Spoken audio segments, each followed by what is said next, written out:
কি হবে কিতাবাদির তালিম দিয়ে মাদ্রাসাতে যদি ওই খোদার কোরআন নিষিদ্ধ হয় আদালতে? কি হবে কিতাবাদির তালিম দিয়ে মাদ্রাসাতে যদি ওই খোদার কোরআন নিষিদ্ধ হয় আদালতে?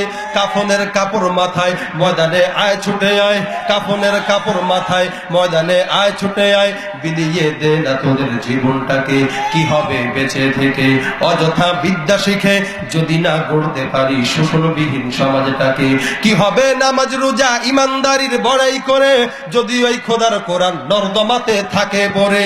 কি হবে নামাজ রোজা ইমানদারির বড়াই করে যদি ওই খোদার কোরআন নর্দমাতে থাকে পড়ে? মসজিদের কোণে বসে জিকির যত করই কষে এভাবে যায় না পাওয়া আল্লাহকে।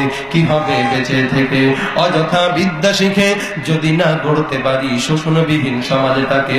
কি হবে আলেম হয়ে ইমাম সেজে সমাজেতে পারো যদি সত্য কথা উচ্চ স্বরে না বলিতে? কি হবে আলেম হয়ে ইমাম সেজে সমাজেতে পারো যদি সত্য কথা উচ্চ স্বরে না বলিতে? চাকরির ভয় করো যদি ছেড়ে দাও ওই না গদি, চাকরির ভয় করো যদি ছেড়ে দাও ওই না গদি। কি হবে ধোঁকা দিয়ে আল্লাহকে? কি হবে বেঁচে থেকে? কি হবে কিতাবাদির তালিম দিয়ে মাদ্রাসাতে যদি ওই খোদার কোরআন নিষিদ্ধ হয় আদালতে? কি হবে নেতা হয়ে জনবলে ঘাড় ফুলিয়ে, কি বলেন ঠিক না ঠিক, রাজপথ গরম দেখে যদি থাকো ঘরে শুয়ে? কি হবে এরকম অনেক নেতারা আছে।